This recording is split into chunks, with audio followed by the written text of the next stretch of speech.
దీనికి కూడా మీరు సిద్ధంగా ఉండండి.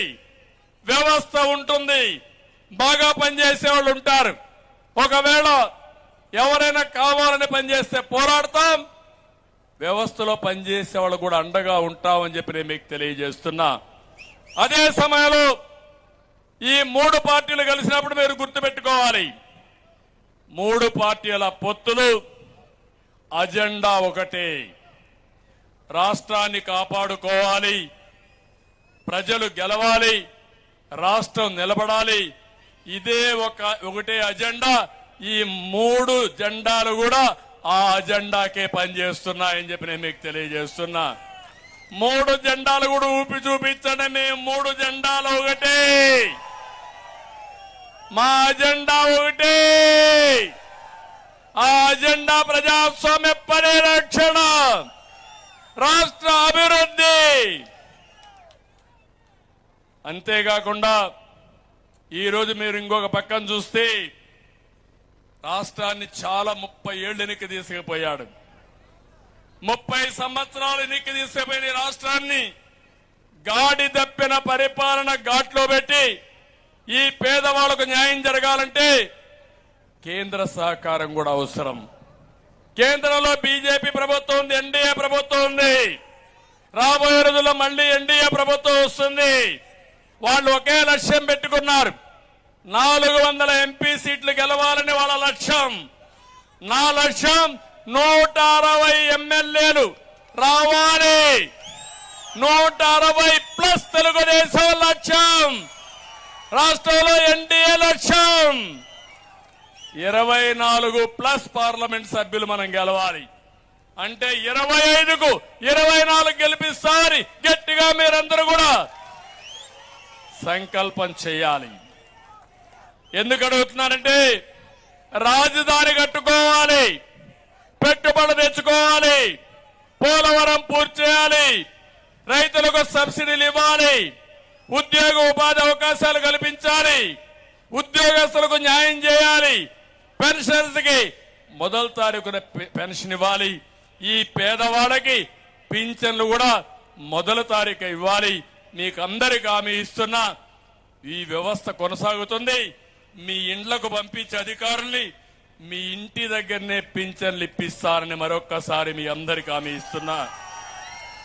అదే కాదు, ఇంటి దగ్గర పింఛన్లు ఇవ్వడమే కాకుండా ఎవరైనా బయట పోతే నెల 2 నెలలు రాకపోతే వాళ్ళకు కూడా పింఛను 3 నెలలకు ఇచ్చే బాధ్యత ఎన్డీఏ తీసుకుంటాం. అంతేకాకుండా పింఛన్లు కూడా 4,000 రూపాయలు పెంచాం, అది కూడా ఇస్తామని చెప్పి నేను మీకు తెలియజేస్తున్నా. ఇవన్నీ జరగాలంటే కేంద్రం సహకారం కూడా కావాలి. దానికి మీరందరూ కూడా ధైర్యంగా ముందుకు రావాలి. మళ్ళీ ఒక మాట చెప్తున్నాను, మాకు అధికారం ఇస్తే సహజ వనరుల దోపిడీ ఉండదు, ధరల బాధుడు ఉండదు, కక్ష రాజకీయాలుండవు, ప్రజాస్వామ్యం పైన దాడి ఉండదు, వ్యవస్థ నిర్వీర్యం ఉండదు. నమ్మకం, భరోసా ఇచ్చే పాలన ఎన్డీఏతోనే సాధ్యమని మరొక్కసారి విజ్ఞప్తి చేస్తున్నా. కావాలని కొంతమంది మిమ్మల్ని రెచ్చగొడతారు. మొన్నటి వరకు ఇష్టానుసారంగా రాజకీయం చేసిన వ్యక్తులు ముస్లింల దగ్గరకు వచ్చి మీకు రక్షణ లేదు, 4% రిజర్వేషన్ ఉండవు అంటారు. 4% రిజర్వేషన్లు కాపాడింది తెలుగుదేశం పార్టీ. సుప్రీంకోర్టు కూడా అడ్వకేట్లు పెట్టి కాపాడాం. అనేక సంక్షేమ కార్యక్రమాలు, వక్ఫ్ బోర్డు ఆస్తుల్ని కాపాడడం, ఉర్దూ 2వ భాష చేయడం, ఒకటి కాదు అన్ని చేసిన పార్టీ తెలుగుదేశం పార్టీ. నేను ఒకటే మిమ్మల్ని అందరినీ కోరుతున్నా, ఈ రోజు మనం ఒక పక్కన రాష్ట్రంలో ఎన్డీఏని గెలిపించుకుంటూనే మన నియోజకవర్గంలో 1 లక్ష మెజార్టీతో మనం గెలిచి అదే సమయంలో రాబోయే 5 సంవత్సరాల్లో ఏం చేయబోతానో నేను ఒక స్పష్టమైన హామీ మీకు ఇవ్వాలనుకున్నాను. అందుకని నియోజకవర్గానికి మేనిఫెస్టో తయారు చేస్తున్నాం. నేను ముఖ్యమంత్రి అయిన మొదటి రోజు నుంచే అమలుకు శ్రీకారం చుడతాం. మీ ఆదాయం రాష్ట్రం అంతా 2 రెట్లు పెరిగితే మన నియోజకవర్గంలో 3 నుంచి 4 రెట్లు పెంచే బాధ్యత నాది. దానికి ఏం కావాలో ఆలోచిస్తా. నిధులు కావాలంటే నిధులు ఇస్తా, పరిశ్రమలు కావాలంటే పరిశ్రమలు తీసుకొస్తా, రోడ్లు కావాలంటే రోడ్లు వేస్తా. ఏం చేయబోతానో మీ అందరికి కూడా విజ్ఞప్తి చేస్తున్నా. ఒక్కసారి గతానికి వెళ్ళండి. 30 సంవత్సరాలకు ముందు నేను వచ్చినప్పుడు ఒక హామీ ఇచ్చాను. ఇంటింటికి 2 సీమ ఆవులు పట్టిస్తారని చెప్పాను. అప్పుడు నన్ను అందరూ ఎగతాళి చేశారా లేదా అని అడుగుతున్నా. కుప్పంలో సీమ ఆవులు ఎట్ట బతుకుతాయి, పాలు వస్తే ఏం చేస్తాడు అని ఎగతాళి చేశారు. నేను ఒకటే చెప్పాను, పాడి పరిశ్రమ అభివృద్ధి అవుతుంది, నా ఆడబిడ్డలకు ఉపాధి వస్తుంది, నేను ఇంటింటికి 2 ఆవులు పట్టిస్తానని ఆ రోజు ముందుకు పోతే ఈ రోజు 40,000 సీమ ఆవులుండే ఏకైక నియోజకవర్గం మన కుప్పం. 4 లక్షల లీటర్ల పాలు వస్తాయి తమ్ముళ్ళు మన కుప్పంలో. అప్పుడు 1000 లీటర్లు, ఇప్పుడు 4 లక్షల లీటర్లు. మా ఆడబిడ్డలు ఇప్పుడు సన్నగా దారుకున్నారు, ఎందుకంటే పాలు బెతకాలి. సాయంత్రం 5 అయితే ఇంటికి వెళ్ళిపోవాలి, పాలు బెతకాలి, ఆ డబ్బులు రావాలి. నెలకు ఒక ఆవు పైన 10,000 రూపాయలు వస్తున్నాయి. అవునా కాదా అని అడుగుతున్నా. అందుకే చెప్తున్నా, 4 లక్షల లీటర్ల పాలు 10 లక్షల లీటర్లు చేసే బాధ్యత తెలుగుదేశం పార్టీ ఎండే తీసుకుంటాం. లాభసాటిగా మీ ఆదాయం పెంచేట్టుగా దాణా, గడ్డి, సైలేజ్ ఇవన్నీ కూడా సబ్సిడీకి ఇప్పిస్తా. పాలకి లాభసాటి వచ్చేట్టుగా ధర కల్పిస్తా. గోకులం షెడ్లు కట్టిస్తాం.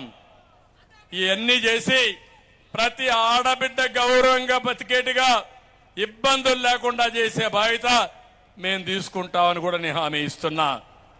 ఇంకా దీనివల్ల మీ ఆదాయం పెరుగుతుంది వ్యక్తిగతంగా. రెండోది, అర్హులందరికీ ఇళ్లు ఇస్తాం. 2 ఏళ్లలో పేదవాడికి అందరికీ ఇంటి జాగా ఇచ్చి జర్నలిస్టులు, లాయర్లు, మాజీ సైనికులు, ప్రభుత్వ ప్రైవేటు టీచర్లు, చిరు వ్యాపారులు, ప్రైవేటు ఉద్యోగులు, ఇలా ప్రతి ఒక్కరికి మధ్యతరగతి పేదవాళ్ళందరికీ అవసరమైతే హౌసింగ్ సొసైటీస్ కూడా ఏర్పాటు చేసి సరసమైన ధరకే మీకు భూములు ఇప్పించే బాధ్యత, ల్యాండ్స్ ఇచ్చే బాధ్యత తీసుకుంటాం. 2014-19 మధ్య ప్రభుత్వ ఇళ్లు శాంక్షన్ అయ్యి సాంకేతిక కారణాలు పెట్టి డబ్బు లేని వారందరికీ మన ప్రభుత్వం వస్తానే పాత బకాయిలన్నీ చెల్లిస్తానని మీ అందరికీ హామీ ఇస్తున్నా. ఇదే సమయంలో నరేగాలో లేకపోతే ఇరిగేషన్ లో చాలా మంది పనులు చేశారు, వాళ్ళకు డబ్బులు రాలేదు, దుర్మార్గంగా చేశారు. వాళ్ళందరికీ వడ్డీతో సహా డబ్బులు ఇప్పించే బాధ్యత మేము తీసుకుంటామని చెప్పి నేను మీకు తెలియజేస్తున్నా.